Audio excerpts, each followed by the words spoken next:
Nothing to your satisfaction, Miss McKinnon? No. Tell David that I'm surprised at his hiring unqualified staff. Definitely downgrades the rating. I'll pass your comments on to him, ma'am. Get more water too, thanks. Why do you do that? Because it gives me pleasure.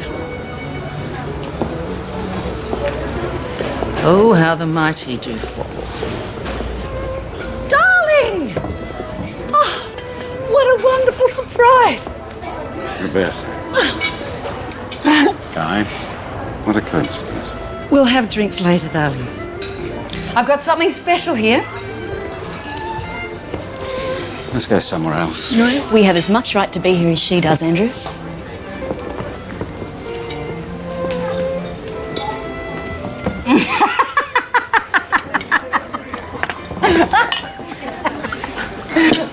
Time for that drink with that. Leave them alone, for heaven's sake. Oh my God, I knew we should have gone. 73 Shiraz, my sweet. I shall return shortly to hear you sing its praises. Cow. That's it, we're going. Andrew. Come.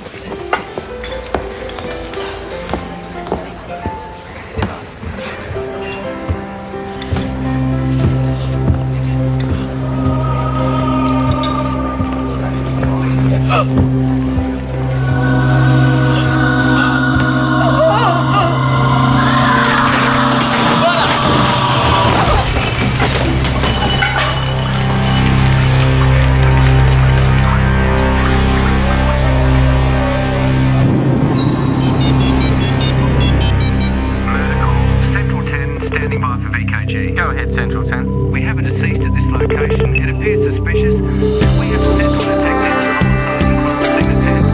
Central 10, copy that.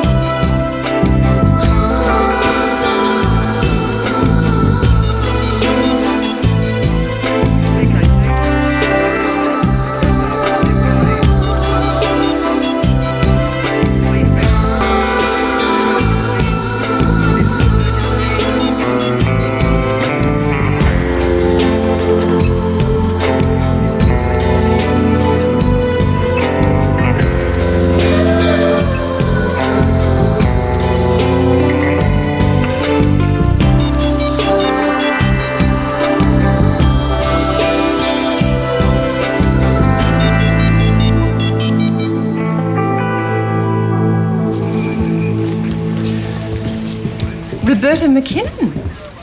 Do you know the name, Lance? Well, I presume she's the restaurant critic.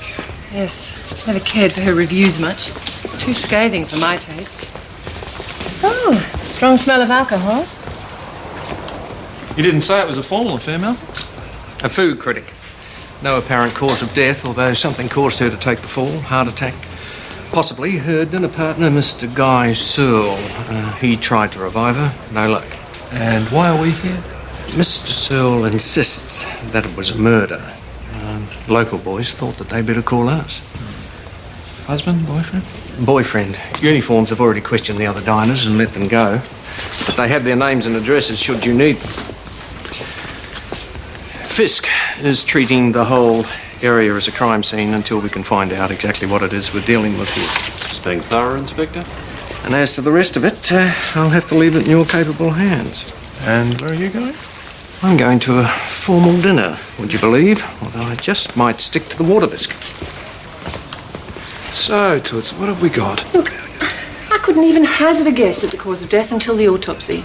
But what I can tell you is that there's no gunshot wounds, there's no stab wounds, there's nothing at all to indicate foul play. Sorry. Great. So, what do you think? Well, how do you question people when you have no idea what you're questioning them about? Roberta received an anonymous threat this morning. You mean a death threat? Yeah, something like that. I don't know the details, but it's pretty obvious to me that whoever sent it managed.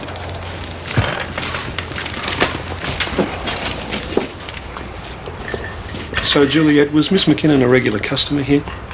I don't know. I haven't been here long. David owns the restaurant. Mr. Hunter? No, not really. She'd been here once before, 2-3 months ago. She gave you a great write-up, didn't she, David? Yeah, she did. Listen, do you mind if I go? I'm finding this a bit difficult. Should you be driving, sir? Well, I don't drink, Detective. Permanent designated driver, that's me. I see. Now, this threatening note that you spoke of, did Roberta keep a copy of that, do you know? We'd have to ask Andrew that. Andrew? Her husband, he was here earlier. Didn't I mention that? No, sir, you didn't. Roberta. You were at the restaurant tonight, Mr. McKinnon? Who were you there with? Paige. Paige Christian. She's a lady friend. But you were gone by the time Miss McKinnon collapsed, is that right, sir? Moments before, from the sound of things. Mr. McKinnon, did you know your wife was going to be at the restaurant tonight? No, Paige chose the restaurant. My wife and I, we were estranged. We shared the same house, but well, we each had our own lives. Do you know if she received a letter today, sir? Something that might have upset her at all? Well, if she did, she didn't tell me about it. Is this why you called in? Because Guy thinks she's been murdered?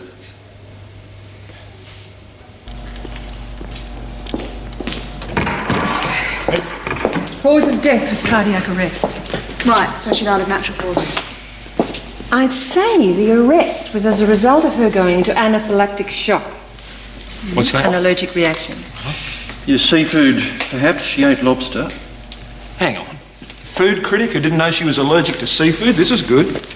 Yes, her GP wasn't aware of any allergies. Steve? Yeah? I'm going to take some fluid from her eye. Okay.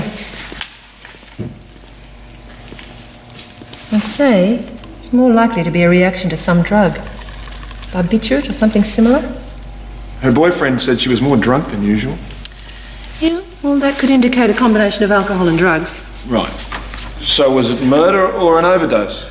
Well, it depends on how the drug was administered. I'll test vitreous and urine samples for toxicity. Imogen, were there any undigested pills in the stomach contents? Nope. And there's no obvious puncture marks either, so I think we can discount the drug being injected. You could say that at this stage we are awash with possibilities. Great. Well, if nobody else was affected, at least we're not dealing with a mass poisoner. Oh, you ask. It's my son's. I knocked the damn thing over on the way out this morning, and I've got to patch it up before he gets back from camp. You're not going to tell him? Not unless I have to, no. Toxicology results, if anyone's interested. Roberta McKinnon ingested an antidepressant called phenelzine. Phenelzine, never heard of it. No, it's not widely used due to the fact that it reacts with several common foodstuffs, resulting in anaphylactic shock. Dairy foods and red wine, among others. So Roberta couldn't have actually chosen a worse combination of food and drink? No, and it begs the question of whether or not she knew she had ingested the drug. Any traces of it in the food and wine samples? No, being analysed as we speak. Have a word with the husband. Yeah. See if he knows anything about this drug.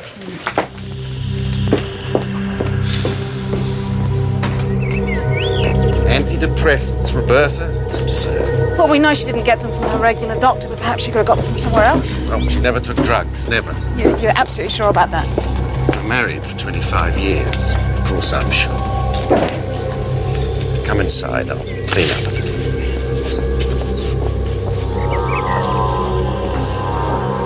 Hayden. Yeah. No traces of the drug anywhere but in the wine bottle.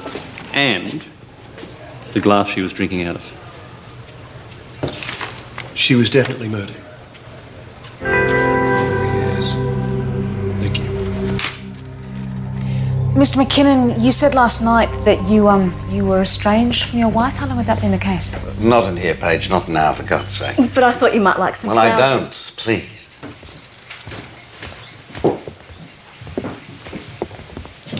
Mr. McKinnon? Oh, it's been years. Roberta needed young lovers to boost her self-esteem. I understood that. She had Guy, I have Paige. Was Guy Searle her only lover? As far as I know, they've been seeing each other for years. I believe he cared for her. Cared for the lifestyle, anyway.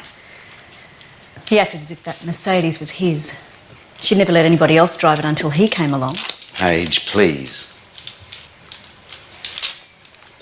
These threatening letters, did your wife keep any of them? Yes, all of them. Do you want to see them? Please. Neither one of us had any reason to kill her. David's only gripe with her was having to prepare 2 special orders on a busy night. Why 2? Because the boyfriend's a health freak. No fats, no this, no that. Chef's nightmare. You're back. They think we've poisoned your favourite critic. We need to know who had access to the wine bottle Miss McKinnon drank from, Mr. Hunt. Guy Searle brought the bottle in early. It sat on the bar all afternoon. Juliet opened the bottle at the table during dinner. Told you. Hayden, the wine was definitely opened at the table. So they said.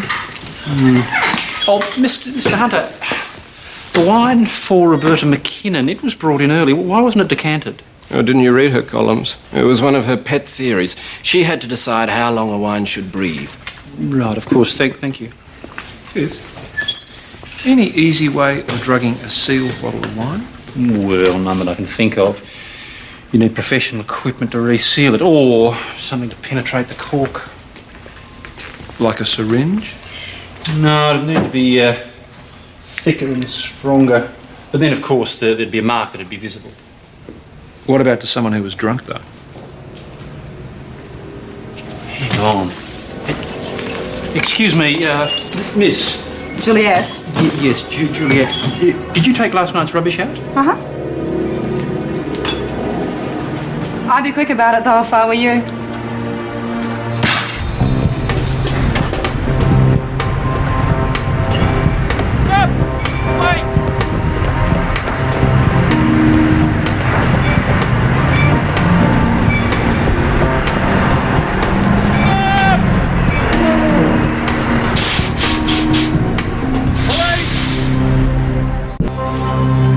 See why I wouldn't have noticed if one had arrived yesterday.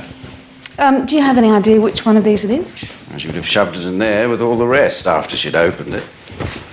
Mr. McKinnon, why did your wife keep all of these letters? Roberta liked to hand them around at dinner parties. She was rather proud of her reputation. Imagine being proud of having so many people hate you. There was another thing. The wine your wife was drinking last night, it was a 73 Shiraz. Do you know where that might have come from? Roberta didn't trust anyone to buy her wines for her.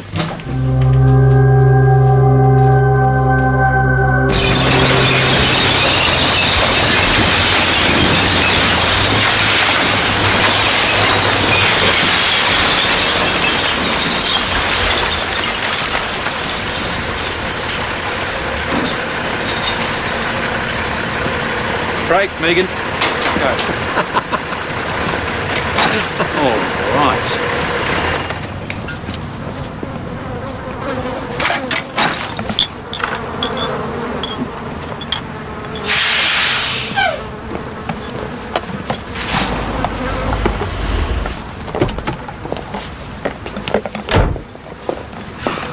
Day old seafood. Never going to eat a prawn cocktail again. What is going on? Lance looks happy. Like a pig in mud. Yeah! How come none of you guys are getting your hands dirty? We wouldn't want to spoil your fun, Constable. Constable, do you know the difference between red and white wine? Yeah, one's red, the other one's white. They had me luck. Waste of time and money, I'd say.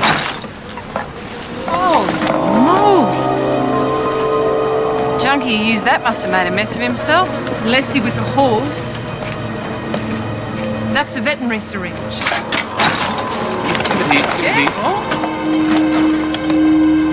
Well. I believe Constable Suzerain may just have found the murder weapon.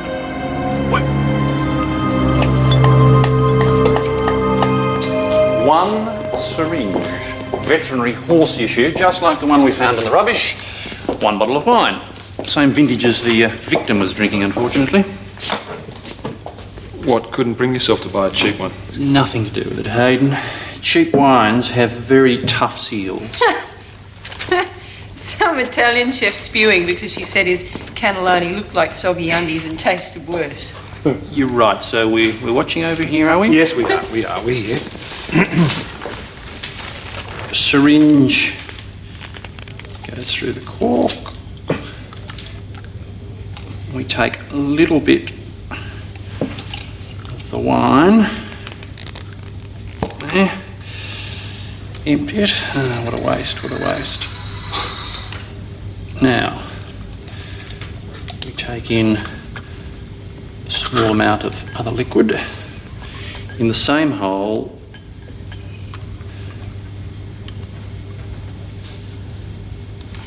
there. And voila. What could be more simple? What sort of a mark does it leave? Let's have a look, Detective.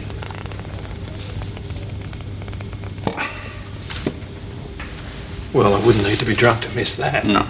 Are the side effects of this drug common knowledge? Well, no, I'd say that'd be pretty obscure knowledge for someone with a non-medical background.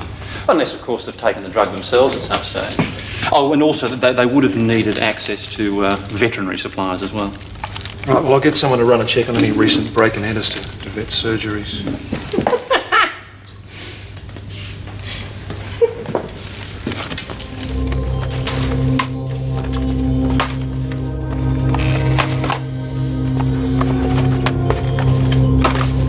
What are you doing? I thought I'd make a start.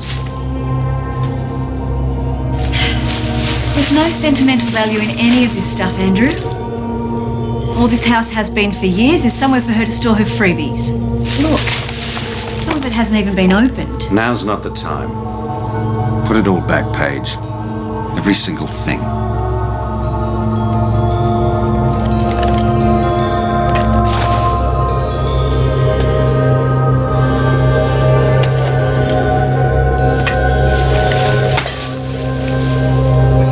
So, we got some news on the threatening letters? No, not yet. Fisk and Dee are still working on that, but we found something.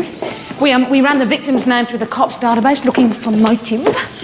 McKinnon's name comes up under complainant. She made a lot of complaints. The last one was 8 months ago when a June Baxter threw a brick through the windscreen of a car. Was she in the car at the time? No. Vandalising property, that's a huge step away from murder. Yeah, it is, but suggests that June Baxter didn't like Roberta very much. Well, let's hope that June Baxter's a horse doctor with extensive knowledge of drugs.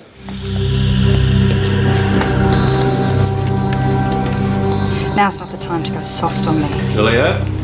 Just do it. Was that a booking? Oh, sorry, another cancellation. We've still got 4 tables left for tonight. Tables won't even cover overheads. It's a temporary glitch. In a few days' time, no one will even remember that this is where it happened. If that's another cancellation, I don't want to know.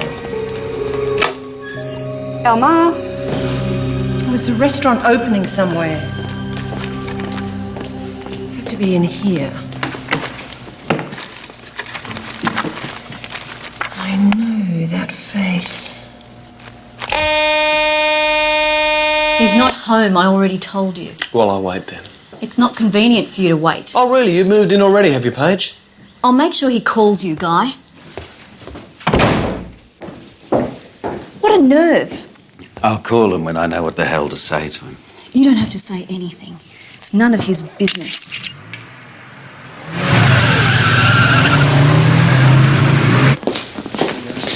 Detective Hayden, Timothy Baxter, June Baxter's husband. I got the message you were looking for my wife. This is about Roberta McKinnon, right? I read about it in the papers this morning. Your wife, June, was involved in an incident, sir? The brick through the windscreen? Oh, yeah, but that was, a few months ago. Do you know why she did it? June owned a restaurant. As soon as she opened, McKinnon started hammering her with bad reviews. The restaurant folded. Well, June blamed Roberta McKinnon. Where is your wife now, Mr. Baxter? I don't know. Well, she had a breakdown. She checked herself into a psych unit 9 months ago to sort herself out. She only stayed for 8 weeks and then discharged herself. She filed for divorce and then she disappeared. Look, you're barking up the wrong tree with June. She might be a bit highly strung, you know, but a murderer? No way.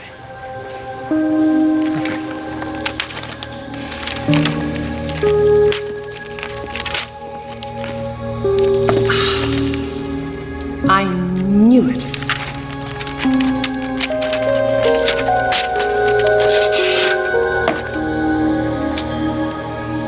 I should have been a detective. Where was June Baxter? Anyone check with the psych unit? Yep, she left no forwarding address, surprise, surprise. Excuse me, Steve, no luck with the vet break-in enters. There's been a few reported, but no syringes stolen as far as we know. Constable Suzerain working for you now, is she? Dee, what does that mean? No syringes stolen as far as they know. Well, the syringes aren't kept in the lock and key, they said, so you'd have to steal a couple of boxes of the things before anyone would notice. Terrific. Something from Tootsie. Where's this? Hey, I know her. She's on the crime scene video. Yes, Juliet Dupont, the waitress. No. Bright young chef June Baxter at the opening of her new restaurant. Wait a minute. David Hunter's waitress is Mr. Baxter's missing wife? Stop worrying, will you? Why would they make the connection? Because they're detectives? You know, as far as the police are concerned, you're the only one with a motive. It'll be okay. Are you taking your medication? I don't need it anymore. You have to be careful. Juliet, those detectives just called. They want to see you. Juliet. You worried about me or yourself, Baxter?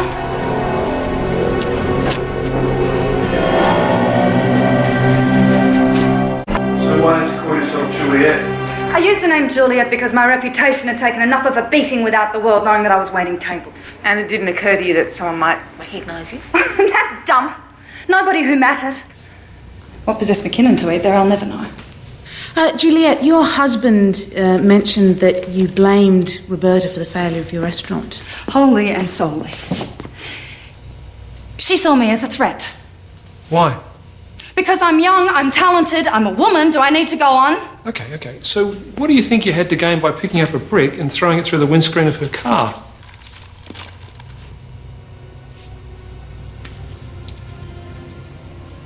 I was not myself.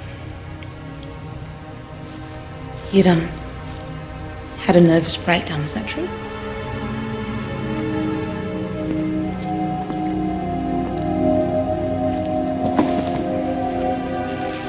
That's right. And were you on any kind of medication?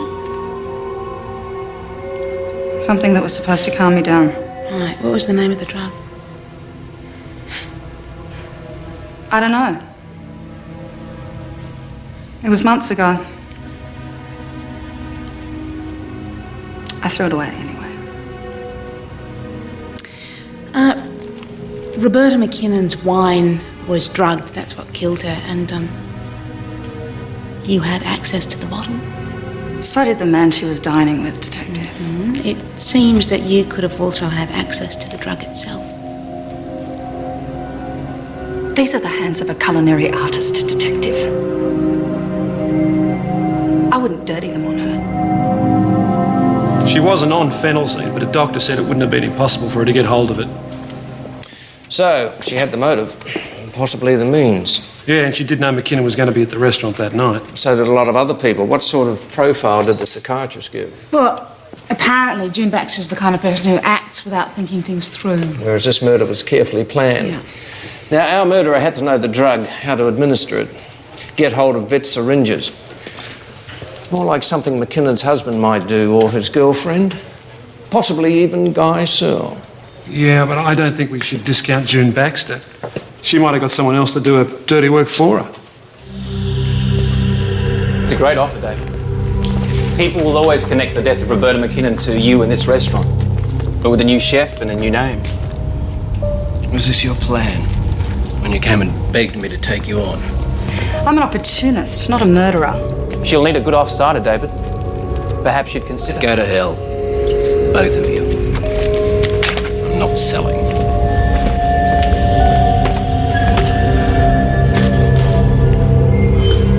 Roberta McKinnon's hate mail. Now, there's no shortage of fingerprints, but I'm sure that's no surprise to you. Now, most of them are signed. I have here a list of the names. Who signs a threatening letter? Oh, chefs, vignerons, people not renowned for their desire for anonymity. Now, this pile here, they're all unsigned. Nothing spectacular there. However, there are these 5. One dated exactly the day of the murder. This is the one that the guy Solomon's been talking about. And 2, same date, exactly 1 year before.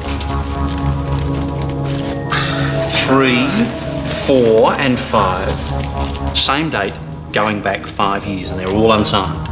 Now, it can be very difficult to trace them. They're letters cut out and glued onto cheap paper. But all with the same message. Never forgive, never forget. I think it's safe to assume that these were all written by the same person and that they were probably the only ones Ms. McKinnon had cause to be concerned about. Yeah. Wonderful. Thank you very much. No problem. The date, Mr. Searle, does it mean anything to you, sir? Well, other than it being the day that note arrived and the day Roberta was killed, no. You and Roberta McKinnon were close? Yeah, we were lovers. Is that close enough? Well, if she told you about that note, why didn't she tell you about the other 4? Oh, I suppose it was just I saw her the day the last one arrived. It was fresh in her mind. What about all the other notes, sir? There were dozens of them. Are you saying she'd ever mentioned any of them?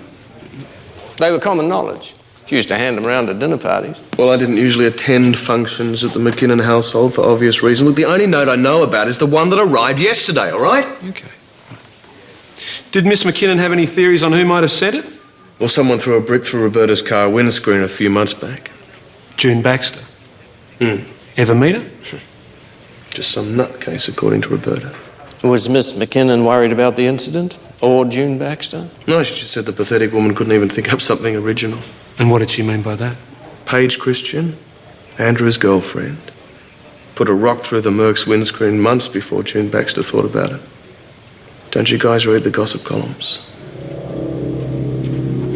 So there's nothing in here for that date. What about family birthdays, wedding anniversaries, No, anything I'm like sorry, there's nothing. We had no family. Both Roberta's and my parents died when we were quite young. And we had no children of our own, sadly. Excuse Paige, detective, she's a little nervy. You take it in there. I'll go and see if I can find the old diaries in Roberta's room. that? Thank you. Tessa Vance. Oh, Steve, hi.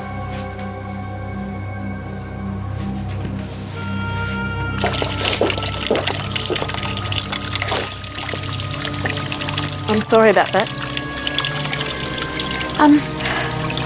Paige, you didn't actually get along with Mrs. McKinnon, did you?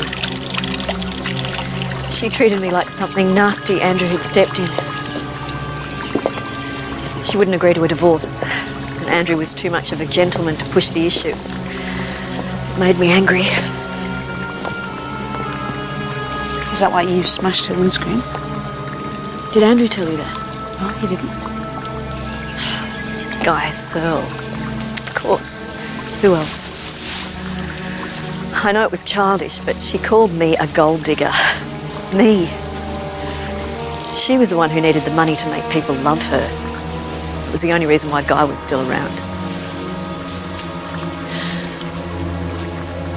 All I've ever wanted since I met Andrew was to be his wife.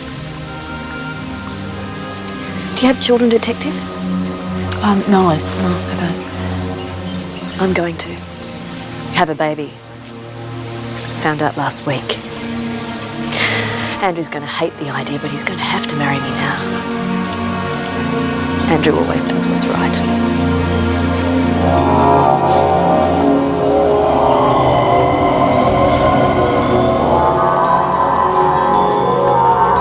Terrific. All right, so that's reservation for tomorrow night, 8 o'clock. Yeah. Good. Thank you. What date, sir? The prodigal constable returns, eh? Yeah, I know. I should have been back a little bit earlier, but... But things on the homicide floor were a little more interesting than petri dishes and hair fibres. Am I warm? I'm sorry. No, don't be, Constable. I know how easy it is to get caught up. Now, come here, Dee. I've organised your crime scene photographs into neat piles so you won't waste any time getting them catalogued. Not tonight. Yes, tonight. What? Sorry, Dee, but you've had your fun in homicide. Now you've got a little bit of work to do. Yeah. See you bright and early in the morning. Night-night, Constable.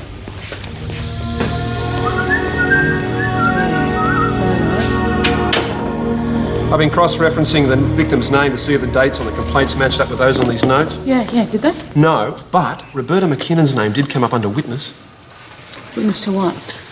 Car accident 5 years ago. Little boy was hit. Survived, but was seriously injured. Guy Searle was the driver. 5 years ago. Do we have a date? Not even close to these. I tried everything I could think of. Date of Searle's court appearance, date of the accident, nothing came up. Worth a try. The point is, why would somebody send those notes for 5 years and then suddenly decide to commit murder? What happened recently to spur them into action? Paige Christian found out last week she was pregnant to Andrew McKinnon. Yeah, but his marriage was virtually over. Why would a pregnancy change anything? Well, Roberta had refused to give Andrew a divorce. Might be interesting to find out when Paige Christian came on the scene. 5 years ago, perhaps. I'll check it out.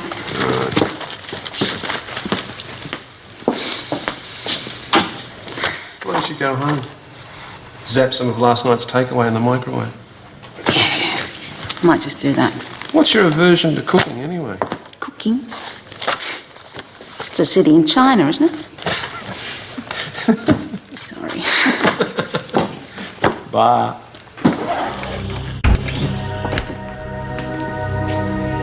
Last table just cancelled. That make you happy? Well, it's not what I wanted, David, but sometimes you just have to face the inevitable. It's a good stove. I'd try to make do for a while if I were you.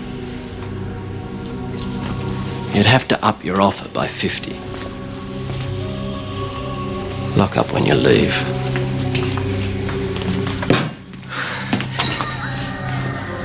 I've got a bad feeling about this, June. If ever anyone was going to come back and haunt a place. I hope Roberta does come back. Because there's nobody I'd like more to see me make this into the biggest success story in history. So let's toast the old ghost with cheap spirits. What could be more fitting?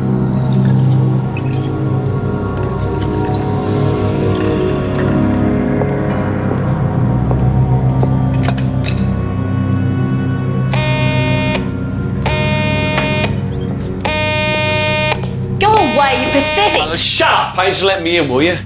Don't take this out on her, Guy. Listen, I want to see Roberta's will. The reading will be after the funeral. Yeah. I cannot wait that long. I have to make plans. My life has been on hold for years. Whose fault is that? Stay out of this, babe. Now listen, Guy, you can keep the car, of course. But Roberta didn't. She didn't leave you anything.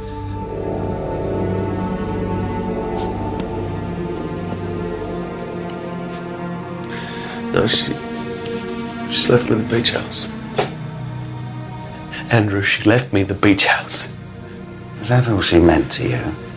A damn beach house? Couldn't you have cared for her just a little bit? I get it. It's perfect. You get everything. Or should I say you both get everything? You get Roberta's house, you get the beach house, you get Roberta's money. It's very cozy. Congratulations! Go away.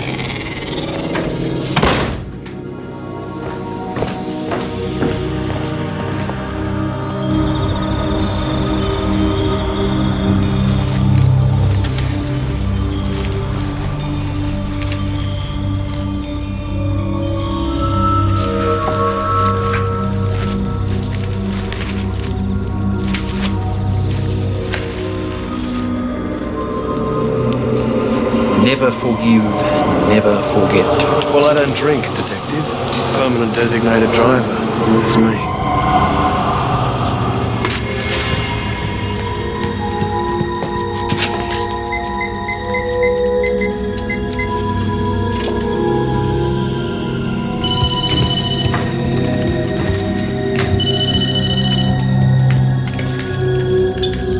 Steve Hayden. Hey, 15 minutes, okay? I think I'm onto something. Okay. So you think it was Roberta McKinnon who was driving the car? Well, think about it. If you were driving and you hit and seriously injured a child, how would you react? Probably be a while before I got behind the wheel. Some people might never drive again.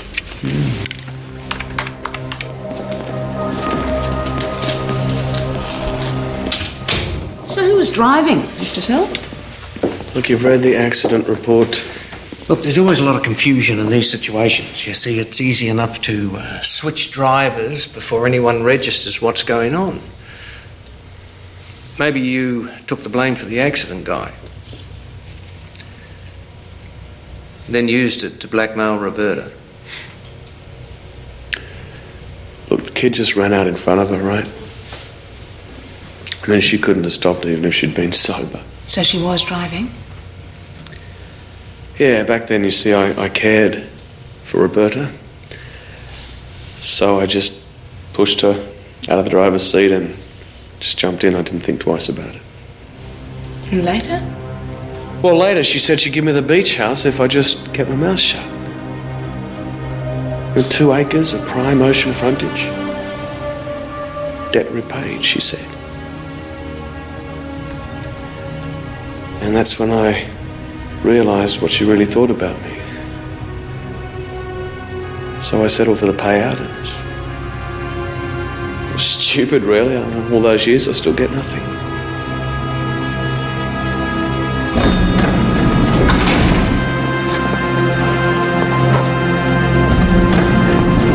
Steve's managed to find some details on the boy involved in the accident. The boy's name is Gregory Lewis, but we don't have any suspects with that name. None of the diners, none of the note writers. I've checked the entire lot. Well, children don't necessarily have the same name as their parents. Yeah, but there's nothing here that suggests another name. Well, let's start with the hospital where he was first admitted. Okay. Well, it's here. Look, the private hospital, Hollybray. He was taken off life support 2 days ago. That's the day Roberta McKinnon died. Hey, that's the same date that those 5 notes were sent. Is he still alive? If you call it that.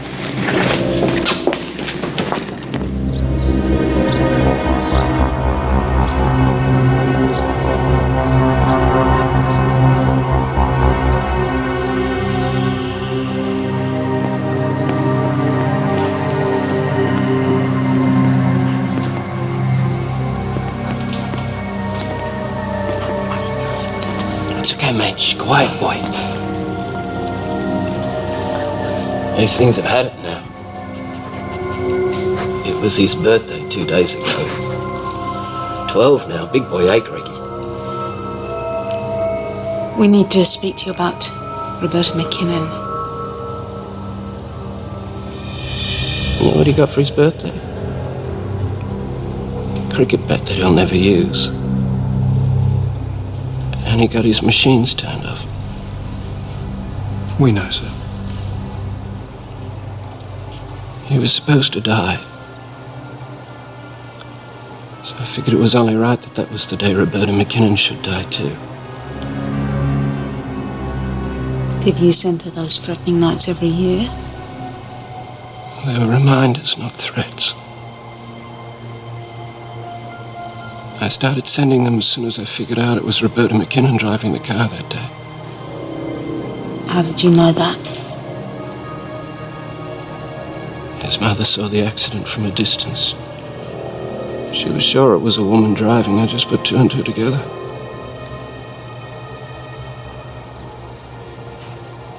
I just wanted Roberta McKinnon to remember.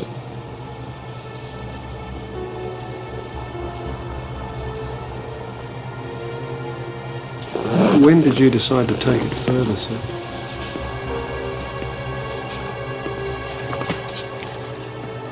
When she came to the restaurant the first time a few months back, I thought she must have guessed it was me, but she just ate and drank, you know, not a care in the world. After she'd gone, I started thinking about killing her. It was more as therapy than anything else.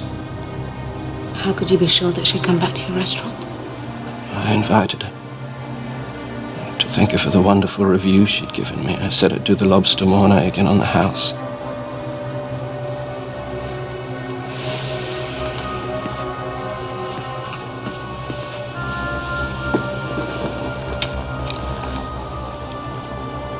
Five birthdays he's been lying here.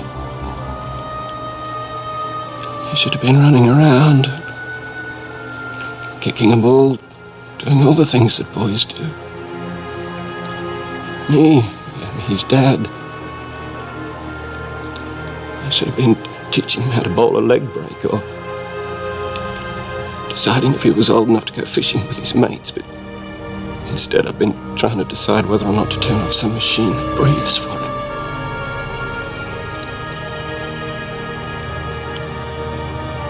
At least if he died, it would have been some sort of release. But nothing's changed.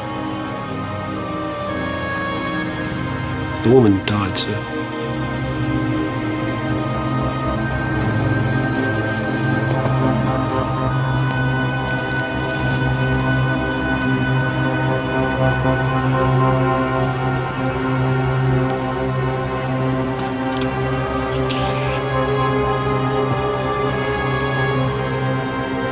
Yeah, and my boy is still here.